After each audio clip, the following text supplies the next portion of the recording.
since nabanggit natin, ito pong si Congressman Martin Romualdez, mga bossing. Tingnan nyo, yung paulit-ulit at pilit nilang binibira, ayan nandoon. Daig pa yung Vice Presidente. Di ba?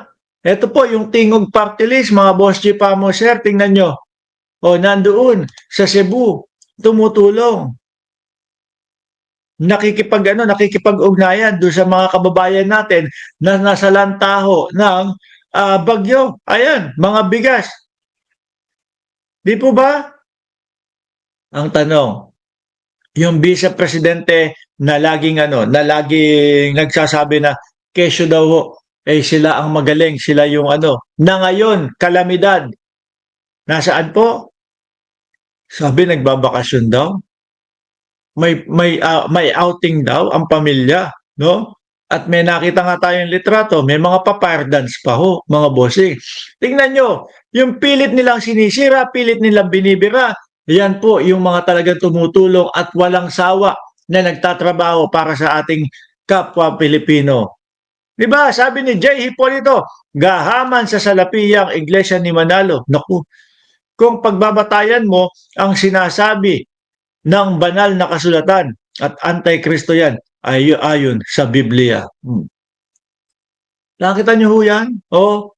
Pilit nilang sinasabi, Martin Romualdez, utak ng lahat. Martin Romualdez, ang mastermind lang lahat. Hanggang ngayon mga kababayan, wala pa ding mga naipapakita na ebidensya. Pero ito po yung mga magagandang gawain po, kagaya ng mga talagang hindi iniiwanan yung mga kapwa natin Pilipino doon sa Cebu. Yun ang mga nakikita natin. Sigaw kasi sila ng sigaw na si Martin Romualdez daw gusto na maging presidente. Kaya daw po sinisira si Inday Sara Duterte. Hanggang ngayon wala nga tayong nakikita na indikasyon no? Na tatakbo si Martin Romualdez Pero sila paulit-ulit na ang pagsigaw nila. Hoy, BP Sara para sa pagka-presidente. BP Sara sa presidente at Amy Marcos vice-presidente. Si Escudero, 20 minuto nagsalita doon sa podium sa Senado. Tinuturo niya na mastermind daw lahat si Martin Romualdez. May naipakita po bang ebidensya? Wala. Ang mga nakikita po talaga nating ebidensya kay Martin Romualdez, mga bossing, eto nga yung mga ganitong proyekto. Ano po, kayo dyan sa buong Pilipinas, mag-iingat po kayo dahil papasok na po yung bagyong Yuan, mga bossing. Alam naman po natin at naibabalita po na napakalaki daw po at super typhoon daw po. Kami din, muntik na dito. No? At kung maalala nyo, siguro may 3 linggo na makalipas. Ano ba pangalan nun? Marites naman ba? Marites ba yun? Typhoon Marites? Hindi. Hurricane, nakalimutan ko basta super hurricane din po. Nung naglandfall po yun sa sa Jamaica, hurricane number 5 mga bossing ko. So kayo, pagpasok po ng bagyo, mag-iingat po ang lahat, no? Ay alam naman natin na malakas po, no? Kung kailangan na kayo ay pumunta na agad-agad doon sa mga evacuation center kung kailangan at kung alam ninyo na tatamaan at kayo ang magiging Melissa, Ma'am Biology, salamat po, Marites. Kung alam niyo po na kayo ay masasapul at hindi po okay yung kinaroroonan ninyo, mas maari po at mas maganda po na kayo ay pumunta na doon sa mga evacuation area. Sabi ni Faye Nobio, signal number 2 na po kami dito sa Rizal. Saan sa Rizal? Diyan kami, sa Antipolo kami. No? At eto mga kababayan, yung mga may sasakyan, para naman hindi po para hindi po bahain yung inyong mga sasakyan, meron pong mga mall, tignan nyo lang po doon sa mga page nila, meron pong mga mall na hahayaan na ipasok ninyo o igarahin ninyo yung inyong mga sasakyan doon sa kanilang matataas na mga parking lot. Ayan ang gusto ko, ganyan. Kapag kayo late, sorry kayo. No, hindi. Ang sistema kapag ako late, Parang gusto nyo, igapos na ako sa poste tapos lagyan ng mga madaming antek eh. Tapos lagyan ng madaming langgam yung pototoy ko eh. Kapag ka ako late galit na galit kayo. Yan dapat, magsosorry kayo. Lagi kayong late, ha? Oh, ulitin ko mga kababayan. Tingog Party List nandoon sa Cebu.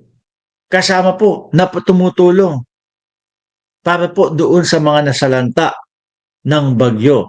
Sabi ni Musang Taekwondo Plus, no? Congratulations ba to? Sa ICC ka na magpapasko. Ay, mamayang konti. Ayan na ang ating pag-uusapan, mga kababayan. No? Si Bato de la Rosa. Tapusin lang po natin ito. Tingnan nyo, oh. O, tingnan nyo yung food pack nila, mga bossing, yung mga kopi ko, etc. At, syempre ho, ang gobyerno ng Pilipinas ho, mga kababayan, hindi din po mawawala dyan, mga bossing, di ba? Yung mga food pack po, ilan pong mga food packs yung naipamigay po o nabigyan ng mga pamilya. Halos libo din ho. Oh. Eto, papakita ko naman sa inyo yung sa yung sa Bagong Pilipinas. Oh, DSWD naman po. Halos hindi na sila natutulog doon, mga bossing. Oh, di ba, hindi kailanman ipinagpaliban ng pamahalaan pagtulong ng prioridad. Ayan, DSWD. Ha? Mahigit 123,000 pamilya na family food pack ang naipamahagi no, ng DSWD sa 7 rehiyon. Patunay na mabilisang aksyon. Ganyan po dapat. Tulong-tulong. Sama-sama po. Ewan ko, doon sa Vice Presidente. Busy pa ho yata mag-swimming kasama yung kanilang pamilya. May 1,652 ready-to-eat food pack ang ipinamahagi karamihan sa mga stranded na pasahero sa Pantalan para masiguradong may pagkain habang naghihintay. O ngayon naman po, ito buong Pilipinas lalo na ho dyan sa Rizal. Sana huminto, no? Ay sana humina kasi alam niyo naman po, ang una nating panangga sa mga ganyang mga typhoon na yan, mga bossing, yung bundok po ng Sierra Madre. Oo. No, siyempre kapag ka dumaan doon, mababasag ng bundok yung typhoon o yung bagyo, no? At yan po ang talagang nagiging silbing pagpapahina o minsan talagang sa pagbumangga pa lang sa Sierra Madre yan, wala na. Sana ganun ang mangyari dito. Kahit man lang humina ho, no? Mga bossing. Pero ulitin ko, mag-iingat ang lahat at kung kinakailangan na pumunta na sa evacuation center, hindi pa dumadating ang bagyo sa inyo, pumunta na kayo agad.